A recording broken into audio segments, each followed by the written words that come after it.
cette situation de blocage que vit notre pays, la Guinée, depuis que les élections présidentielles se sont tenues dans notre pays, c'était le 11 octobre.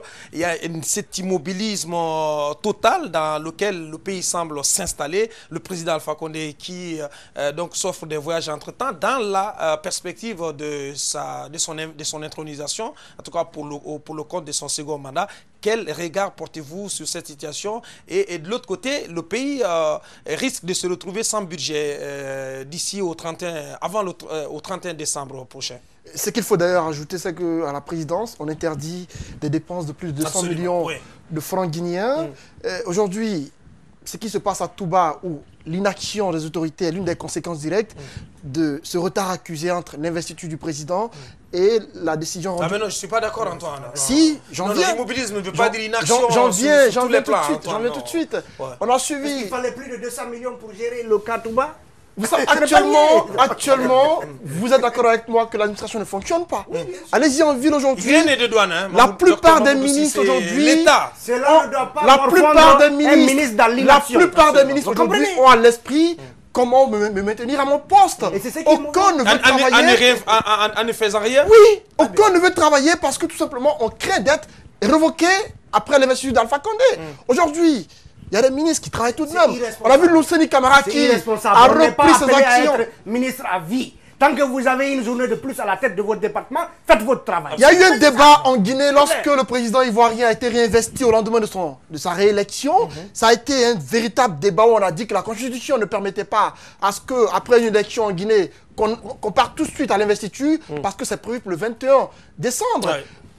Il y a une possibilité, à mon avis, que nos constitutionnalistes revoient la situation. Et pour un pays qui a une croissance nulle et qui encore n'est pas sorti des griffes d'Ebola, est-ce que vous n'imaginez pas qu'un pays comme ça qui risque de se retrouver sans budget au terme de cet exercice qui finit, et que son programme, ses programmes avec les institutions de financement comme les institutions de Bretton Woods soient menacés?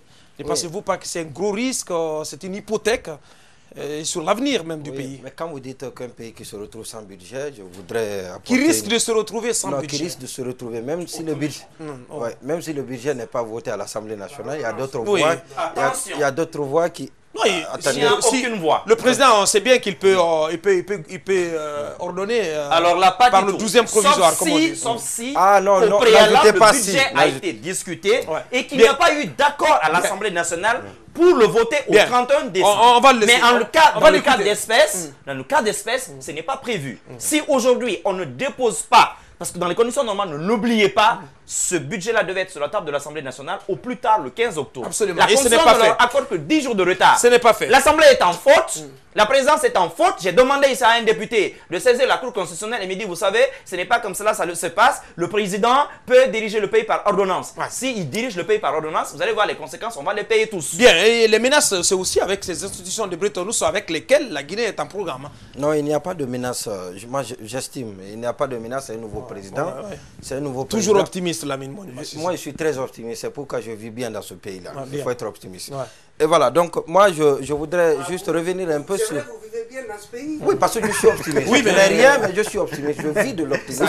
Il faut me communiquer. Je vis de l'optimisme. Ouais, le secret, c'est ça. Il faut être optimiste. Bien. Alors, donc, moi, je voudrais revenir un peu. Je suis d'accord avec Talibé tout à l'heure quand il parlait de souplesse dans la Constitution, dans la rédaction de la Constitution, relative, par exemple, à l'investiture du président de la République. Et peut-être que le législateur n'avait pas prévu qu'il pouvait avoir un coup KO et que l'administration qui dépend des humeurs du président de la République dans ce pays-là, donc l'administration allait en prendre un coup sérieux. Donc après le premier tour, après l'élection qui est réglée à partir du premier tour. Donc certainement que cela n'a pas été bien avisé par comment on appelle, le législateur. Alors moi je voudrais à partir d'ici que le législateur essaye de voir ce niveau et être un peu plus souple. Mais autre chose, nous parlons de souplesse, c'est parce que, en quelque sorte, la déconcentration et la décentralisation ne sont pas effectives dans ce pays-là. Ça, c'est ça la réalité. Et parce qu'on n'a pas besoin, l'administration n'a pas besoin d'attendre que le président de la République soit investi dans ses fonctions pour qu'elle commence à fonctionner. L'administration est différente du ministre. Le ministre, c'est une fonction hautement politique qui est là pour, comment on appelle, imposer, inculquer à son département la vision politique du président de la République, mais ce n'est pas lui l'administration, ce n'est pas lui l'ouvrier du département. Mais malheureusement, ici, dans ce pays, un département se résume au ministre. Quand le ministre est absent, le département est absent. Et plus généralement, le pays tout entier se résume alors, au président. à partir, c'est une expérience, c'est une leçon qu'Alpha Condé certainement a prise après son élection dès le premier tour, qu'il va essayer de corriger pendant son premier mandat, parce qu'il compte rentrer dans l'histoire, son deuxième mandat, il compte rentrer dans l'histoire. Rentrer dans l'histoire, c'est corriger le mal aujourd'hui qui gangrène le mal de la Guinée. Ce n'est pas un problème de gouvernance. Ce n'est pas la pauvreté, c'est un problème de gouvernance. Monsieur Lamine, je voudrais poser cette question. Est-ce que le fait que le président décide qu'il n'y ait pas de dépenses dépassant 200 millions n'est pas quelque part un argument qu'il donne à cette même administration pour qu'elle se prévale d'une raison de paresser plutôt que de faire le travail qu'il doit faire. Moi, j'apprécie bien cela. Oui. Connaissant la mentalité du Guinéen, mais comment justement, c'est ça la question. On va laisser Lamine aller au bout. Quand il sait qu'il y a déjà cette mauvaise foi, vous avez posé la question, Lamine. Vous privez. Lamine va y répondre. Allez-y, Lamine. Oui, tout ça, ça dénote en quelque sorte cette panne que nous avons dénoncée tout à l'heure dans le fonctionnement de l'administration. Parce que je l'ai rappelé tout à l'heure que un département dans ce pays, c'est le ministre. Se résume au ministre. Et le ministre, ce que le ministre fait, c'est ce que fait le département. Et donc, le président de la République, en prenant cette décision, encore une fois, ça dénote la lenteur, la panne de l'administration, mais aussi ces ministres que nous connaissons. Nous avons des précédents dans ce pays. Pendant la transition, on a vu des ministres ici démonter les meubles de leur bureau parce qu'ils ne sont pas rassurés qu'ils doivent être là le lendemain. Oui. Donc, qu'ils ne seront pas sur place. Vous l'avez dit tout à l'heure, c'est en quelque sorte un manque de patriotisme de la part de ces ministres. Ils ne sont pas intègres. Non, c'est plus que de la mauvaise foi. C'est plus que de la mauvaise foi de la part de ces ministres. Ils peuvent se reposer sur le terreau de l'impunité. Justement, attendez, après 5 ans, c'est le régime qui a annoncé le changement. Aujourd'hui, on ne devrait pas être habité par la crainte de voir un ministre arracher tous les meubles de son bureau et partir avec. Encore qu'il y a le changement, il est graduel. Le changement, il est graduel et c'est partout. Le changement, il est graduel. Il est graduel. C'est vrai qu'il y a des domaines. Non, vous avez parlé d'un domaine. Bien. Non, attendez. Le changement, il est graduel. Je suis d'accord avec vous. Tout n'est pas rose. Et le président de la République, là où il est élu, sûrement, il a eu la confiance du peuple de Guinée, peut-être par ses acquis, mais il sait consciencieusement qu'il n'a pas tout bien fait. Et donc, tout bien fait, c'est la gouvernance que nous sommes en train de dénoncer, un autre pan de la gouvernance du professeur Alpha Condé. Et c'est ce qui explique aujourd'hui la décision qui a été prise par la présidente de la République de limiter à 200 millions les sorties d'argent, les décaissements au ministère des Finances. Mais pendant ce temps, la présidence, elle sort des milliards. La présidence est responsable, elle est là, la présidence est là, elle est comptable de tout ce qui va se passer. Donc moi, je pense qu'il n'y a pas d'inconvénient à ce niveau. Là, quand la présidence prend une décision, la présidence, elle est là, elle est immuable parce que c'est elle qui va continuer. Oui, immuable pour les 5 prochaines années, c'est ce que je veux dire.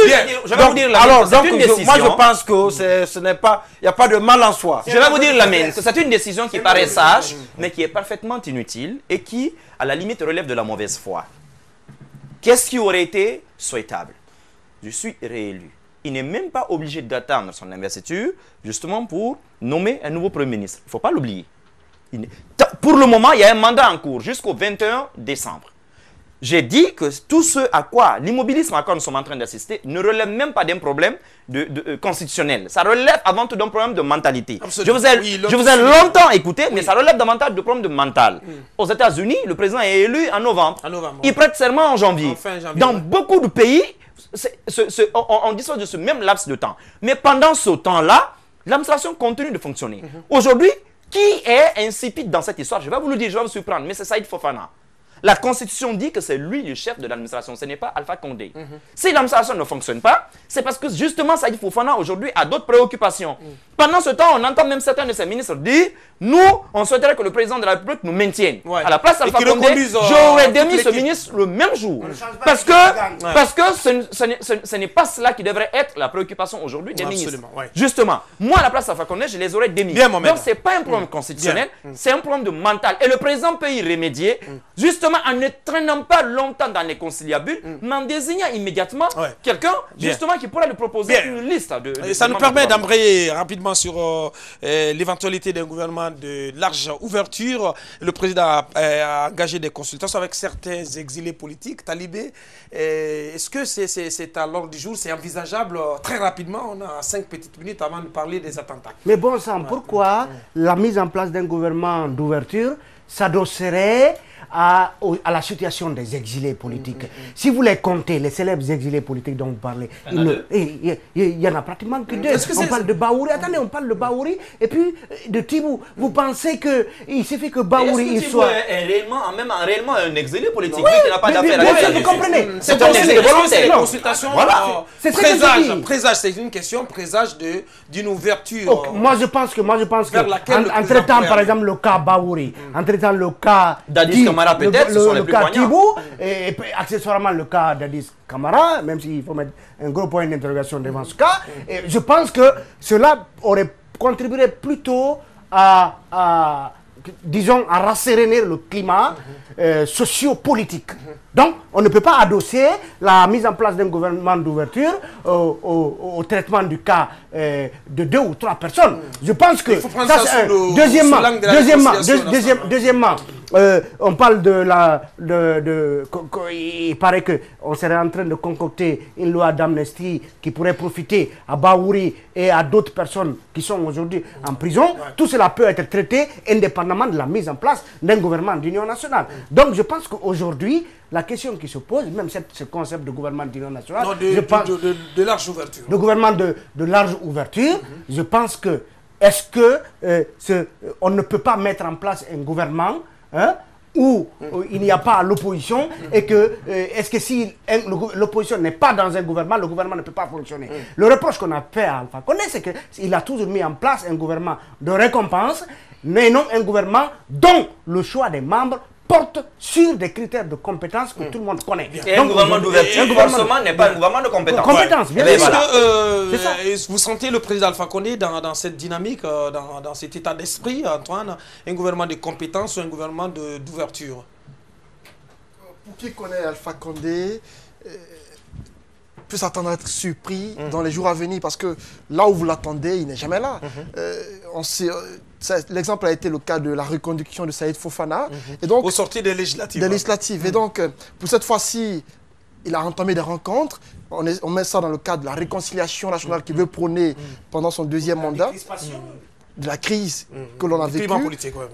Avec le cas Bahouri, par exemple, où Alpha Condé l'a rencontré à Paris, et le cas Tibou Camara, c'est une chose salutaire, à mon avis, qu'on peut mettre au compte d'une réconciliation. Mais dans le cadre d'un gouvernement d'ouverture, je ne pense pas que Bahouri accepterait d'être ministre d'Alpha Condé, connaissant les positions qu'il a longtemps occupées. Et s'il le faisait, ça serait une sorte de contradiction dans lui-même, sa façon de lutter politiquement. Et Tibou Camara également, bon, lui, Tibou, on le connaît tous, ça ne serait pas... plus ouvert, hein, ça ne serait pas exclu. Ça ne serait pas exclu. Ça ne serait pas exclu que Tibou accepte d'être ministre d'Alpha Condé, mais au nom de quelles compétences Tibou peut être ministre? À quel poste? Il n'a pas de compétences. Je mets en doute ses compétences, Tibou Camara. Ça, c'est mon avis à moi. Je mets en doute. Il appartenait à un gouvernement de militaires. Je mets en doute ses compétences. Tibou Camara, à mon avis, dans les gouvernements précédents, il a plutôt joué la politique en mettant le bâton dans la roue des autres que de faire preuve de compétence. Et donc, je mets cela entre griffes. Et donc, Alpha Condé, compétence, oui, mais quand on parle de compétences, on mise sur des personnes qu'il faut. Bien. Des personnes qu'il faut, on les connaît dans ce pays, on les connaît à l'étranger également. Et donc, ouverture, oui, compétence, oui, mais pas sur des personnes qui, à mon avis, ne valent pas la peine. Bien, Lamine Monima Sissé. Et c'est une perspective qui ne fait pas trop sourire au RPG Arc-en-Ciel. Non, ça ne doit pas. Ah bon, Lamine est du RPG? Non, je lui ai posé une question. Non, il m'a posé non, une mais question. votre manière de poser la question. Non, il y a aucune... Ou alors vous êtes dans les secrets du RPG. Alors, Lamine, vous permettez, je pose cette question à moi. Voilà, d'accord. Alors, écoutez, moi je vais vous dire une chose. D'abord, je ne suis pas du tout pour un gouvernement politique. Cette fois-ci, si le président Alpha Condé veut rentrer dans l'histoire, je lui conseille deux choses. Cette fois-ci, qu'il prenne des cadres, qu'il sorte un peu, lui, de ces petits calculs, de ces calculs mesquins politiques, qu'il essaie d'être l'homme des grands chantiers de la nation. À commencer par cette constitution-là qu'on a. Tout le monde sait que cette constitution, elle est malade. Elle a été conçue dans de mauvaises conditions. Signée et promulguée par un putschiste. Ne l'oublions pas, bon sang. C'est une anomalie pour notre République. En commençant donc par la Constitution. Ça n'a pas empêché la Constitution de faire élire... Absolument. C'est une Constitution de transition. Attendez. C'est l'Assemblée nationale. Excusez-moi. C'est justement ce que je dis. C'est une constitution de transition. Dans tous les pays du monde, où il y a eu par moment des soubresauts. Vous pouvez souffrir au moins de m'écouter parce que vous allez me disperser. C'est une constitution de transition. C'est parfaitement plausible. Mais une fois après une transition, il faut repenser la Constitution. Aujourd'hui, vous-même, vous étiez en train tout à l'heure de parler d'assouplissement, de certaines mesures de la même Constitution. Justement, ça fait partie de ces insuffisances. Aujourd'hui, il faut la revoir. Il faut revoir la loi électorale. Il faut revoir beaucoup de choses. Moi, je préfère aujourd'hui que le président s'attaque justement aux vrais enjeux. Moi, je dis tout de suite qu'il se mette d'abord qu'il fasse appel à des compétences, mais venant de tous les bords, qui se fichent pas mal un peu des colorations politiques. Bon sang qu'Alpha Condé aujourd'hui nous laisse des routes, qui nous laisse peut-être un projet de nouvelle capitale, qui nous laisse... Le courant, déjà, c'est un succès, mais on peut faire nettement mieux. Oui, justement, on peut faire Swapiti, on peut laisser de l'eau et de l'électricité aux Guinéens, dans ce cas-là. Et ensuite, qu'il fasse en sorte de laisser un parti qui va le survivre. Bien. Parce que sinon, le RPG est apparemment semble avoir le même destin que le PUP. Et là, en ce qui concerne le parti, quand même, c'est le cadet de nos soucis. Il a encore le RPG Arc-en-Ciel meurt de sa belle ou vilaine mort. C'est pas notre souci. Lamine, votre égard... Permettez-moi de vous dire que ceux qui sont en train de débiter sur la formation d'un gouvernement d'ouverture d'union nationale, je ne sais pas... de compétences. Comment il l'appelle. Non, compétence, ça c'est autre chose. D'ouverture politique. Croyez-moi que ce sont des opportunistes qui veulent faire partie de ce gouvernement. C'est ça la vérité. Aujourd'hui, ce n'est pas ce qu'on demande à Alpha Condé. On demande à Alpha Condé un gouvernement de compétents. Et le RPG Arc-en-Ciel et ses alliés ne vous ont pas dit qu'ils ne sont pas capables de vous fournir des compétents. Qui n'ont pas de compétents. Non, des compétents. Le RPG Arc-en-Ciel. Non, mais je vais vous dire, quels sont les ministres qui sont du RPG Arc-en-Ciel? Ils sont venus du RPG, il y en a très peu. Il n'y a pas plus de 4 ministres. Il n'y a pas plus de 4 ministres qui sont venus du RPG. Non, on peut laisser. Il n'y a pas plus de 4 ministres qui sont venus du RPG Arc-en-Ciel. C'est ce que je veux vous dire. Que ce soit le RPG originel, que ce soit le RPG Arc-en-Ciel ou le RPG nouveau, le RPG en devenir, ce que moi je veux vous dire... C'est pas notre problème. Non, ça ne doit pas être notre problème. Notre problème aujourd'hui, c'est comment la Guinée va être pendant les 5 prochaines années de la mandature d'Alpha Condé. Les défis sont nombreux. Alpha Condé en est conscient, j'en suis certain. Alors, ce que je voudrais dire encore une fois, on voudrait d'Alpha Condé un gouvernement de compétences. C'est vrai qu'on peut le juger à travers ce qu'il a déjà, à partir des propos, des promesses qu'il nous a déjà tenues, et malheureusement pour la plupart qui n'ont pas été tenues.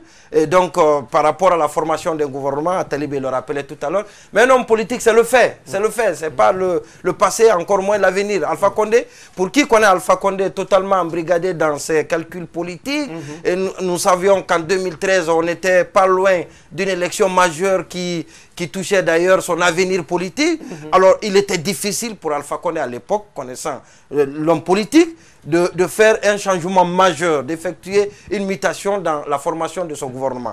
Aujourd'hui, Alpha Condé, et sûrement qui s'est remis en cause, Alpha Condé n'a pas d'élection majeure à part affronter. Alors, il n'a pas pris d'engagement avec qui que ce soit. C'est l'RPG et ses alliés, tous ceux qui sont venus. Alpha Condé n'a promis à personne personne, il l'a dit haut et Il fort. n'a d'ailleurs appelé personne. Et à qui veut l'entendre. Donc il n'a appelé personne, tout le monde est venu pour l'aider. Et c'est d'ailleurs lui qui a aidé ceux qui sont venus avant que ceux-ci viennent l'aider aujourd'hui. Et donc, encore une fois, nous demandons à Alpha Condé de former un gouvernement de compétents. Bien. Alors, ce qui sous-entend. Réconciliation nationale. C'est ce qu'il est en train de faire avec les rencontres les défis qui attendent. Rencontrer Baouri, c'est dans le cadre de la réconciliation nationale. Parler avec Tibou Kamara, c'est dans le cadre de la réconciliation nationale. Et ce projet d'amnistie en perspective. Je l'attends. Ça, c'est dans un autre cadre. Parler avec c'est le dialogue. Promouvoir le dialogue et c'est une obligation qui lui est faite. Il faut bien que ça, ce n'est vraiment pas lié à la réconciliation nationale. Saïd doit partir. Bien. Parce que Saïd ne peut pas promouvoir justement ce dialogue. Saïd doit dégager. Forcément. C'est fini. Donc, il doit dégager. On est tous d'accord qu'il faut un gouvernement de rupture et si c'est le cas, cela devrait passer par la révocation, pourquoi pas, de Saïd Fofana, l'éviction de Saïd Fofana. On verra tout ça dans les prochains jours. Et qu'est-ce qu'il fera aussi de ses alliés comme Badiko, comme Mohamed Souma ou encore Abessila. Autant de questions. Et accessoirement, Sidi Atouré, Jean-Marie Doré. Un allié d'après la Didier n'est pas un allié. Ah oui, un allié de 25e heure, pourquoi pas. Bon, on verra. Alors, vous allez permettre, Mamoudou, on va prolonger de 5 minutes pour permettre à mes amis de réagir à ce qui s'est passé en France et cette situation que vit le Mali, qui a été frappée en plein cœur, en pleine capitale. On a dénombré 21 morts dans cet attentat qui a visé l'hôtel Radisson. Allez-y rapidement, Talibé. La France ne peut pas vivre en quiétude si il y a un coin de la terre qui abrite des gens aussi maléfiques que les terroristes, comme Daesh, comme Acmi et d'autres qui sévissent à travers. Donc rien de ce qui se passe en termes d'actes terroristes à travers le monde ne doit laisser les Occidentaux indifférents. Parce qu'ils ont beau avoir la meilleure police, ils ont beau avoir les meilleurs services de renseignement, tant que les terroristes séviront dans un coin de la terre, ils trouveront toujours des voies, des moyens, des astuces pour aller s'aimer la mort et la désolation dans ces capitales françaises fortifiées en termes de moyens de sécurité. Et donc, c'est pour dire qu'il y a aujourd'hui la nécessité, plus que jamais, de passer à une coalition, une véritable coalition internationale contre le terrorisme pour que les méfaits meurtriers et dévastateurs de ce terrorisme soient limités et pourquoi pas annihilés, parce que aujourd'hui la paix et la tranquillité en dépendent fortement. Absolument. La menace djihadiste au port de la Guinée, Antoine? Au port de la Guinée, on n'en serait pas surpris. Au Mali? On n'en serait pas surpris. Le Mali quand même, c'est à côté de la Guinée. C'est à côté de la mine quand même. On n'en serait pas surpris d'entendre cela, la mine. Parce que nos forces interviennent au Mali, au Nord Mali, et donc ce ne serait pas une surprise que nous soyons visés. C'est des éventualités qui peuvent se faire. Donc, c'est à nos autorités de prendre des dispositions, parce que j'apprends qu'Alpha Condé a rencontré les autorités au sein des forces de l'ordre pour prendre des dispositions dans ce sens. Aujourd'hui, le centre culturel franco-guinéen est hyper protégé, également l'ambassade de France en Guinée. Ce sont certes des biens appartenant à la France, mais il y a aussi lieu que nos propres biens soient également protégés, parce que le Mali est un exemple illustratif. On nous apprend que l'hôtel a été attaqué parce que ce sont des expatriés qui y vivent généralement, et donc ce sont eux qui étaient visés. Mais quand on dénombre les personnes tuées dans cet attentat-là, on compte des Chinois, des Belges, des Russes, également des Africains. Et donc c'est tout le monde qui est ciblé dans cette situation-là. On doit faire front commun, on doit tous se lever pour lutter contre le terrorisme. Bien, Lamine Mounima Cissé. Oui, ce que je voudrais vous dire, épargner nos... Vous avez posé la question tout à l'heure de savoir le terrorisme aux portes de la Guinée. Oui, les terroristes sont frappés au Mali, et aux portes de la Guinée, certes. Mais nous sommes loin de ce fléau. Ah ben non. Nous sommes très loin de Comment nous sommes très loin? Oui, vous savez, je l'ai dit tout. Oui, allez-y. Moi, je l'ai dit à l'entame de cette émission. Vous vivez sur cette planète, Lamine. Nous sommes loin de ce fléau. Je l'estime et je l'espère. Et voilà, donc, pour parler de ce qui s'est passé au Mali, ne soyez pas surpris. Et ce qui m'étonne d'ailleurs, moi, c'est la naissance de nouveaux groupes terroristes. Et le groupe qui a revendiqué l'attentat au Mali est né il y a une année. C'est après la signature de ce fameux accord entre les rebelles maliens. C'est bien avant l'accord intervenu. Mokhtar C'est un dissident de Acmi. Absolument. Al-Mourabitoun, c'est un groupe qui essaime un peu toute la bande sahélo-saharienne, surtout du côté de la Mauritanie. Je vous dis que l'accord, la signature de l'accord, peut-être c'est trop tôt, mais le groupe là est né pendant que l'autorité malienne et les rebelles étaient dans les négociations. Bon, ce qui m'effraie, c'est encore une fois la naissance de nouveaux groupes et le fait que ces groupes aient leurs tentacules dans ces pays. Et c'est par rapport à quelque chose. Et il y a quelqu'un qui le disait tout bêtement que les Occidentaux ne doivent plus s'intéresser à ce qui ne les intéresse pas. C'est-à-dire ne doivent plus se mêler dans les affaires qui ne les intéressent pas directement. Ils doivent savoir faire la différence entre le moindre mal et le mal. C'est le cas de la Syrie, par exemple, où on soutient les rebelles modérés. Les rebelles modérés contre le gouvernement légitime, le gouvernement de Bassad. Voilà, donc on reproche au gouvernement de Bassad d'assassiner son peuple, mais les rebelles qui sont en relation avec Al-Qaïda. Al-Qaïda, le chemin est très étroit entre Al-Qaïda et l'État islamique. Et l'État islamique, ces groupes sont en train de s'aimer la terreur à travers le monde. Moi, à mon avis, le moindre mal, c'est Bassad. C'est Bassad et le mal, ce sont ces groupes terroristes qu'il faut combattre. Cette armée de terroristes, Daesh. Heureusement Poutine l'a dit, terroriste bon, terroriste méchant. Lui, il bombarde tous les terroristes, pourvu que vous ayez la dénomination terroriste. Voilà, donc lui, il l'a compris. Mais malheureusement, encore une fois, il faudrait que les Occidentaux se battent pour que les foyers de tension en Afrique, tout est parti de la Libye. Et aujourd'hui, nous savons que c'est un terreau fertile. Il y a 3 groupes terroristes qui sévissent en Libye. Et c'est très malheureux. Il faudrait que les Occidentaux viennent là pour éteindre ce feu. Sinon, malheureusement, et très malheureusement, tout partira de là. Pour terminer avec le Kamali, si vous permettez, Abakar Diallo, par rapport à l'hôtel Radisson, qu'on dit être hautement sécurisé ou le plus sécurisé du Mali, je mets cela entre griffes parce qu'un hôtel hautement sécurisé où peuvent entrer 2 ou 3 terroristes sans qu'on ne sache ce qu'ils transportaient, c'est vraiment déplorable ce genre d'acte-là. Qu'on sécurise au maximum. Il ne faut pas oublier aussi la malice qu'ils ont utilisée en venant dans un véhicule diplomatique. Ils ont frappé au cœur de Paris. Allez-y, moi, j'aimerais quand même signaler que les 30 premières personnes à avoir été libérées à Bamako vendredi l'ont été par le fait justement des forces élites maliennes.